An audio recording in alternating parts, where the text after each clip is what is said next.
Varicose veins కి సరైన చికిత్స కోసం సంప్రదించండి ఎవిస్ హాస్పిటల్. నమస్కారం. మాఘపురాణం 2వ అధ్యాయంలోకి వచ్చాం. ఈ రోజున మాఘశుద్ధ విధియ ఆదివారం వచ్చింది. మాఘమాసపు విధి విధానాల్లో ఆదివారం నాడు సూర్యారాధన విశేషంగా చెప్పబడుతుంది. మామూలుగా రోజువారీ ఉదయమే స్నానం చేసి సూర్యారాధన చేసుకోవాలి, మనం ముందే చెప్పుకున్నాం. అయితే ఆదివారాల్లో ప్రత్యేకంగా అన్ని రోజులు చేయలేని వాళ్ళు 4 మాఘపు ఆదివారాలైనా తప్పకుండా సూర్య నమస్కారాలు చేసుకోవాలి ఉదయమే స్నానం చేసేసి. అయితే సూర్యారాధన విశేషంగా చేయదలుచుకున్న వాళ్ళు ఆదివారాలు పాలు పొంగించి పాయసం చేసి, మనం రథసప్తమి పాయసం ఎట్లా చేస్తాం, పాలని బాగా పొంగించి పొంగు వచ్చిన తర్వాత బియ్యం కొంచెం నెయ్యి కలిపిన బియ్యాన్ని వేస్తాం. కడక్కండా కొంతమంది ఇళ్లలో కడుగుతారు, బియ్యం విరగకూడదని నెయ్యి కలుపుతారు. కొంచెం నెయ్యి చుక్క వేసి బియ్యాన్ని ఇట్లా కలిపి ఒక 3 గుప్పెళ్ళ బియ్యం, ఒక 1/2 లీటర్ పాలకి ఒక 3 గుప్పెళ్ళ బియ్యం సరిపోతాయి, అంతకంటే పట్టం. ఈ బియ్యం అన్నం చక్కగా పాలల్లో ఉడికిన తర్వాత దానికి బెల్లం కలిపి కొంచెం ఏలక పొడి వేసి, జీడిపప్పులు అవి ఏం వేయరండి, పైన ఇంకా వేసేదేం లేదు. ఆ పాలతో ఉడికిన పాయసాన్ని సూర్యభగవానుడికి నివేదన చేయటం అవకాశం ఉన్నవాళ్ళు చేసుకోండి. ఉదయకాలమే ఇది చేస్తే మంచిది. 2వ అధ్యాయంలో ఏం చెప్పారో చూద్దాం. దిలీప మహారాజు అనేక యజ్ఞయాగాదులు చేసిన పుణ్యాత్ముడు. ప్రజలందరినీ తమ కన్నబిడ్డల్లాగా చూసుకునేవాడు. ఇంతకీ ఈ దిలీప మహారాజు ఎవరు? ఈయన రఘువంశ సంజాతుడు. రఘువంశం మనకు తెలుసు, శ్రీరాముడి వంశమైన రఘువంశానికి ముందరి రాజుల్లో దిలీపుడు ఒక ఆయన. దిలీప మహారాజుది చాలా విశేషమైన గాథ చెప్పబడుతుంది. పంచకావ్యాల్లో ప్రఖ్యాతమైన రఘువంశ మహాకావ్యాన్ని కాళిదాస మహాకవి రచించాడు. ఆయన ఆ రఘువంశాన్ని దిలీప మహారాజు కథతోటే మొదలుపెట్టాడు. దిలీపుడు చాలా ప్రఖ్యాత పురుషుడు రఘువంశంలో. అయితే ఆయనను గురించే మనం ఈ కథ చెప్పుకుంటున్నాం అన్నమాట. ఈయన ప్రజా సంక్షేమమే ధ్యేయంగా పరిపాలించాడు. ప్రజలందరి చేత మిక్కిలి శ్లాఘనీయంగా పాలించడం వల్ల ఆయన కీర్తి దశ దిశలా వ్యాప్తి చెందింది. ఈ ఊళ్ళో ఉన్న వాళ్ళంతా ఇంకో పక్క దేశాలకు వెళ్ళినప్పుడు మా రాజుగారంత గొప్ప రాజుగారు లేరని ఎంతో ప్రచారం చేసేవారనమాట. నిత్యము ప్రజాక్షేమమే జీవిత పరమావధిగా ఉండేవాడు. ఒకసారి దిలీప భూపతి వేట కోసం అడవికి పోవాలని కోరిక పుట్టి వెళ్ళాడట. రాజులు మృగయావ్యసనులు అని చెప్తారు. వాళ్ళకి ఏంటంటే వేటాడడం అంటే ఇష్టం. మహారాజు తలుచుకుంటే కాందేముంది, అందులోనూ మహారాజులు ఎట్లాంటి ఈ రఘువంశంలో ఉన్నవాళ్ళు ఏది చేయాలనుకుంటే అది చేసేయగలుగుతారు. అట్లాగే దిలీప మహారాజు రాజసభలో తన కోరికని వెళ్ళబుచ్చాడట. ఇంకేముంది, మొత్తం మంది మార్బలం అంతా తయారయ్యారు. వేటకు కావాల్సినటువంటి సమస్తము సమకూర్చబడ్డాయి. కావలసిన వస్తువులన్నీ సిద్ధం చేశారు. ముందు వేటాడాలంటే వీళ్ళు ఏ అడవిలోకి వెళ్తున్నారో అక్కడున్న గిరిపుత్రులకి ముందు వేటగాళ్ళకి వాళ్ళకి కబురు వెళ్తుంది. అక్కడ వాళ్ళు సిద్ధంగా ఉంటారు మహారాజు రాక కోసం. మాటలు వేస్తారు, ఎక్కడెక్కడ పులుడు ఉన్నాయి, ఎక్కడెక్కడ లేలు తిరుగుతాయి, ఎక్కడ ఏం జరుగుతుందో ముందే సమాచారం అంతా సేకరించి పెడతారు. ఆ తర్వాత రాజుకు కావలసిన మంది మార్బలము, వేట కుక్కలు, వేటగాళ్ళు తోడు, కొంతమంది ఆంతరంగిక మిత్రులు, స్నేహితులు, స్త్రీజనాన్ని పెద్దగా తీసుకెళ్లేవాళ్ళు కాదు. ఆ తర్వాత ఏమో ఈయనకి అంగరక్షకులు, కొత్త కొత్త బాణాలు, విసురుగా పడగలిగేటువంటి బల్లేలు, వాటన్నిటినీ సిద్ధం చేసుకుంటారు. వేట అంటే ఇవాళ అనుకోగానే రేపొద్దునే బయలుదేరటం అప్పుడు విధానం కాదు. కొంచెం సమయం చూసుకుని, ముహూర్తం కూడా చూసుకుని మంచి ముహూర్తంలో బయలుదేరేవాళ్ళు. అయితే సుముహూర్తంలో దిలీప మహారాజు వేట దుస్తులు ధరించి సైన్య సమేతుడై వేట కోసం అడవులకి బయలుదేరాడు. ఈయన వేట కోసం ఎంచుకున్న అడవి మిక్కిలి క్రూర జంతువుల మయమైనది, బాగా భయంకరమైన అడవి, దట్టమైన అడవట. చీమల దూరని చిట్టడవి, కాకులు దూరని కారడవి అని చెప్తారు. దండకారణ్యము వంటి బాగా ఘోరమైన అరణ్యం, బాగా చిక్కగా ఉంటుందన్నమాట అది. అయితే అవి ఏం చేస్తున్నాయంటే అరణ్యం నుంచి క్రూర జంతువులు సమీప గ్రామాల మీద పడి మనుషుల్ని పశువుల్ని చంపి నానా భీభత్సము భయోత్పాతాన్ని సృష్టిస్తున్నాయి. అందుకని ఈయన ఈ ప్రాంతానికి వేటకు వెళ్తే వాటిని దుష్ట శిక్షణ శిష్టరక్షణ అవుతుంది. క్రూర జంతువులను కొన్నిటిని చంపేస్తే మిగిలినవి ఆ పక్కకి రాకుండా ఉంటాయి, ఇక్కడ వేట జరుగుతుందని భావించి తద్వారా చుట్టుపక్కల గ్రామాల్లో ఉన్నటువంటి ప్రజలు వాళ్ళు రక్షింపబడతారని ఆయన ఆ ప్రాంతానికి వేటకు వెళ్దామనుకున్నాడు. సరే, వీళ్ళు క్రమంగా ఒక కొద్ది రోజుల్లోనే ఆ సమీపంలో ఉన్న గ్రామాలకి క్రూర జంతువుల బెడదంతా తప్పించేసాడు. మొత్తానికి జరిగింది. అరణ్యంలోకి ప్రవేశించిన తర్వాత ఎన్నో క్రూర మృగాల్ని కనబడకుండా చెట్ల చాటున పొదల మాటున రహస్యంగా పొంచి ఉండి కనిపించిన క్రూర మృగాలన్నీ తన సమూహంతో కలిసి చంపేశాడు. పరివారం అంతా కూడా దీంట్లో నిమగ్నమైంది. ఇలాగా లెక్కలేనన్ని రోజులు ఉండి లెక్కలేనన్ని మృగాలని వధించారట.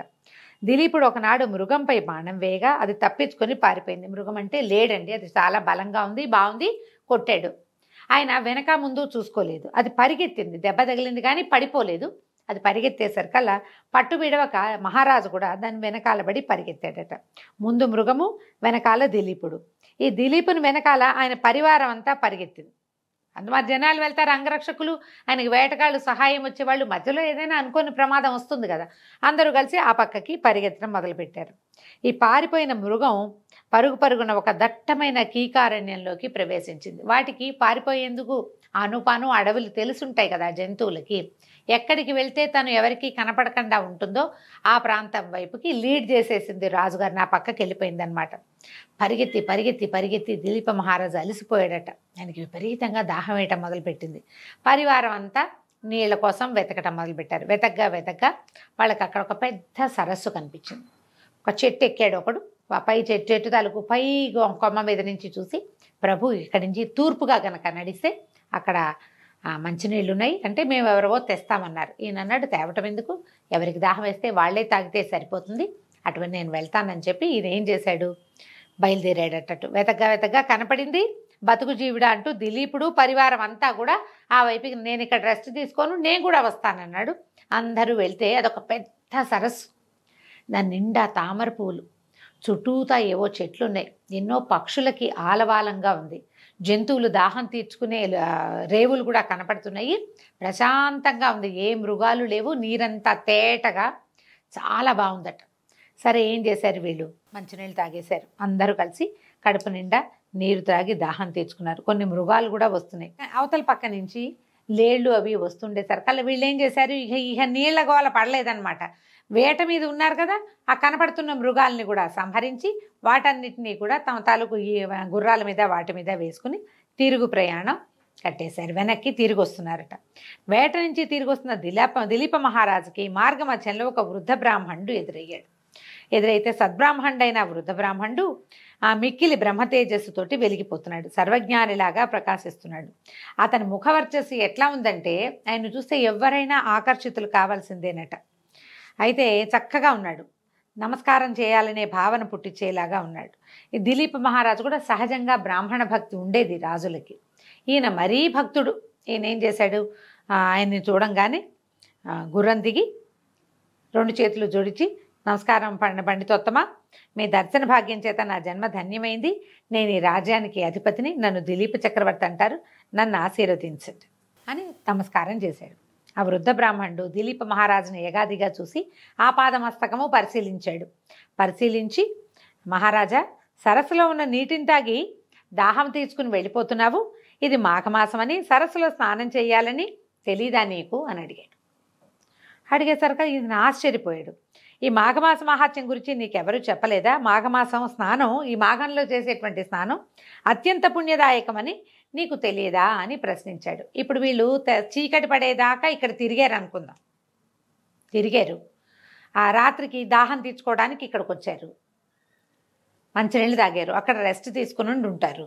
తెల్లవారుజామున చాలా జంతువులు దాహం తీర్చుకోవడానికి వస్తాయి, వీళ్ళు ఆ జంతువులన్నిటినీ సంహరించారు. సూర్యోదయం అవుతుండగా వెనక్కి మరలి వస్తున్నారు. సూర్యోదయం అయ్యింది. ఈయన వేట నుంచి వేట దుస్తులతోటి స్నానం చేసిన వాళ్ళగా కనపడరు. వేట దుస్తులు వేరేగా ఉంటాయి, కొంచెం తోళ్లతో చేసినవి, చర్మంతో చేసినవి, అవి వస్త్రాభరణాలు విశేషంగా ధరించుంటారు. బ్రాహ్మణోత్తముడికి తెలిసిపోయింది ఈయన స్నానం చేయలేదు అని. వెనకాల ఉన్న సరస్సు, ఆ సరస్సు దగ్గర నుంచి వస్తున్నవాడు దాహం తీర్చుకుని వస్తున్నాడనే అర్థమైంది తప్ప స్నానం చేయలేదని క్లియర్గా తెలుస్తుంది. ఆయన ఇట్లా అడిగేసరికల్లా దిలీప మహారాజు ఆశ్చర్యపోయాడు. విప్రోత్తమ, నిజంగా నాకు మాఘమాసం గురించి తెలియదు స్వామి, నేను మృగయా వినోదిని అడవికి వచ్చి చాలా రోజులైంది, ఎంతో కాలం అని చెప్పాం కదా, ఆయన నిన్న మొన్న రాలా, చాలా రోజులు అడవిలో డేరా వేసుకుని ఉన్నారు. ఈ రోజునే వాళ్ళు వెనక్కి తిరిగి పోదలుచుకున్నారనమాట. అడవిలో ఉండిపోవటం వల్ల నాకు ఈ విషయం తెలియలేదు. అయినా నేను రాజ్యంలో ఉంటే నా గురువుల ద్వారా విషయం తెలుసుకునేవాడిని, ఇక్కడ నాకెవరు విశదపరుస్తారు స్వామి, రాజప్రాసాదంలో ఉంటే పురోహితులైనా చెప్పేవాళ్ళు, నాకు ఆ అవకాశం లేదు కాబట్టి మీరు నా యందు దయతలిచి ఆ విషయం ఏమిటో చెప్పండి అన్నాడు. అనేసరికల్లా ఇప్పుడు ఈయన ఏం చెప్పాడు, అట్లయితే రాజా, ముందుగా సరస్సులో స్నానం చేసి శుచివవు, పవిత్రుడవవు, తర్వాత మాఘమాస మహాత్మ్యాన్ని తెలుసుకునే విధానాన్ని తెలియజేస్తానన్నాడు. అనగానే ఇక మళ్ళీ అక్కడ ఆగారు. పరివారాన్ని అంతా ఆపి స్నానం చేసి వస్తానని చెప్పి ఇంకొంతమంది కూడా చేసుంటారు. బహుశా అందరూ చేయవలసిందే. ఇది ఎవరో రాజుగారో ఓ బ్రాహ్మడో ఎవరో చేయవలసింది కాదండి. పసిపిల్ల బాలాది ప్రతి వాళ్ళు చేయవలసిందే. ఇప్పుడు కార్తీక మాసం అనుకోండి, తెల్లవారుజామునే స్నానం చేయాలి. కార్తీకము అత్యంత చలికాలం కాబట్టి అప్పుడు చేయలేకపోతాం. ఇప్పుడు కొంచెం ఎండాకాలం మొదలైపోయింది. సూర్యుడు అంటే వేడెక్కిపోతున్నాడు. పైగా సూర్యోదయం అంత ఎర్లీగా ఏం అవ్వదు. 6:30 6:30 అయిపోతుంది. ఆ పాటికి చలి తగ్గిపోతుంది. ఏ నీళ్లతో స్నానం చేసినా పనికొస్తుంది. కాబట్టి ప్రతి వాళ్ళు స్నానం చేసి సూర్యుడి ముఖం చూడాలి తప్పకుండా. దాంతో మిగిలిన వాళ్ళంతా దిగుంటారు. రాజుగారు ఏం చేశాడట, చకచకా వెళ్ళి ఈ వేట దుస్తులు విదిలిపెట్టి సరైన దుస్తులు స్నానం చేయడానికి వీలుగా ఉండేవి ధరించి సరస్సులో స్నానం చేసి శుచి అయి వచ్చాడు. వృద్ధ విప్రుడి దగ్గరకు వచ్చాడు. అప్పుడు వృద్ధ బ్రాహ్మణుడు దిలీప చక్రవర్తిని దీవించి, ఇక్ష్వాకు వంశ కులగురువైన వశిష్ఠ మహర్షి నీ దగ్గరికి తరచుగా వస్తాడు కదా, నువ్వు ఆయన్ని కలుస్తావు. ఆయన తపశ్శక్తి సంపన్నుడు, సకల శాస్త్రములు తెలిసిన దిట్ట, సర్వజ్ఞాని. ఆయన నాకంటే విపులంగాను వినసొంపుగాను మాఘమాస విశిష్టతను గురించి వివరించగలడు. నేను వృద్ధుండైపోయాను, జవసత్వాలు ఉడిగిపోయినాయి. ఆయన చెప్పినంత గొప్పగా నేను చెప్పలేను.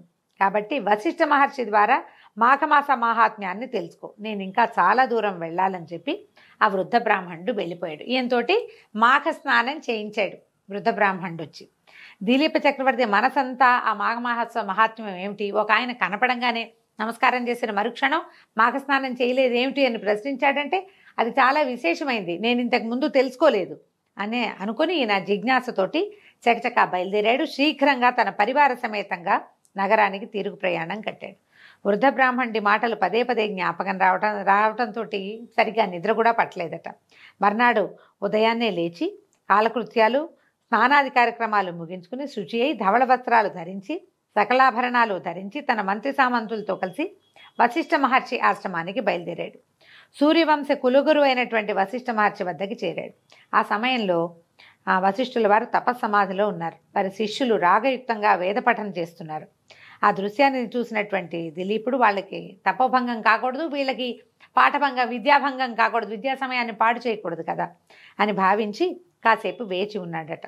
కొంతసేపటికి వశిష్ఠుల వారు తమ తపస్సు నుంచి లేచి అక్కడే వేచి ఉన్న దిలీప మహారాజును చూసి మహారాజును పలకరించాడు. ఎంతసేపు అయింది, నీ రాజ్యంలో అంతా కుశలంగా ఉన్నారా, రాజ్యం సుభిక్షంగా ఉందా, పరిపాలన అంతా ప్రశాంతంగా జరుగుతుందా, మృగయా వినోదము అది సరిగ్గా చేసుకుంటున్నావా, ఎట్లా ఉన్నావు ఏమిటి అని అన్నీ చక్కగా మంచి పలకరింపులు పలకరించాడు. తర్వాత ఏ విషయం మీద ఇక్కడికి వచ్చావు, నీ రాకకి కారణం ఏమిటి అని అడిగితే అప్పుడు దిలీప మహారాజు చెప్తున్నాడు, వశిష్ఠ మహర్షి మీరు మాకు గురువులు, మీ ద్వారా నేను అనేక పుణ్యగాథలు విన్నాను, లెక్కలేనని శుభకార్యాలు నాతో చేయించారు, రామాయణ భారత భాగవతాది ఇతిహాసాలు ఎన్నిటినో తెలియపరిచి నాకు విశేషమైన జ్ఞానాన్ని ఆర్జించుకునే అవకాశం ఇచ్చారు. కానీ నాకు మాఘమాస మహాత్మ్యాన్ని కానీ దాని విధి విధానాలు ధర్మాలు నాకేనాడు బోధించలేదు, మనం ఆ సందర్భంగా కలవలేదు. కాబట్టి మీరు నా యందు దయతలిచి ఇది మాఘమాసమట, ఈ మాఘమాస మహాత్మ్యాన్ని, ఈ మాసంలో నేను చేయవలసినటువంటి విధి విధానాలు ధర్మాలు దాన ధర్మాధికాలు మాఘమాస విశిష్టత కూడా వివరించమని వేడుకుంటున్నానని మహారాజు అడిగాడట. అప్పుడు వశిష్ఠ మహర్షి ఏం చెప్పారంటే, నీ కోరిక చాలా మంచిది నాయన, మాఘమాస మహాత్మ్యాన్ని ప్రతివాళ్ళు తెలుసుకోవాలి, ప్రతివాళ్ళు విని తరించాల్సిందే, ప్రతివాడు పాటించవలసిందే కూడా. అయితే నాకు తెలిసినంత వరకు మాఘమాస మహాత్మ్యాన్ని నీకు తెలియజేస్తాను. ఇది ఈ మాఘమాసంలో నదీ స్నానము అత్యంత ఫలదాయకము. ఇప్పుడు నెల రోజులు 30 రోజులు నదీ స్నానం చేయటం మనబోటి వాళ్ళ వల్ల కాదు, ఎవరి వల్ల కాదండి, నదీ పరివాహక ప్రాంతాల వాళ్ళ కూడా ఏదో పనో ఇబ్బందో వస్తాయి కదా. కానీ తప్పకుండా నదీ స్నానం చేయాలంటే దీనికి విధానం ఏం చెప్తున్నారండి, పర్వదినాలలో స్నానం చేయటం. ఎట్లా, పంచమి నాడు, పాడ్యమి, పంచమి, సప్తమి, ఏకాదశి, ద్వాదశి, పౌర్ణమి ఇలాంటి తిథుల్లో స్నానం చేస్తే చాలా విశేషం. లేదా ఆదివారాలు కూడా, మామూలుగా తిథులు చెప్తారు ప్రత్యేకంగా పర్వదినాలకి, కానీ మాఘంలో ఆదివారాలు కూడా స్నానానికి విశేషంగా చెప్తారు. ఈ లెక్కబెట్టి కనీసం ఈ 10, 14, 13 రోజుల్లో ఏదైనా అన్ని రోజులు కానీ లేదా ఏదైనా ఒక్కరోజైనా కానీ అవకాశం తీసుకుని నదీ స్నానం చేస్తే చాలా మంచిది. సముద్ర స్నానం కూడా చాలా విశేషంగా చెప్తారు. సముద్రం అందరికీ అవకాశం ఉండదు, నది కొంతమందికైనా కుదురుతుంది. కాబట్టి స్నానం చేయాలి. ఈ మాఘమాస నదీ స్నానం అత్యంత ఫలదాయకం. ఈ మాసంలో నదీ స్నానం చేయటం వల్ల దొరికేటువంటి పుణ్యఫలము మరి ఏ యజ్ఞయాగాదులు క్రతువులు చేసినా లభించదు. ఈ మాసమునందు మనుషులు నదీ స్నానం చేసి అత్యంత పుణ్యాత్ములవుతున్నారు.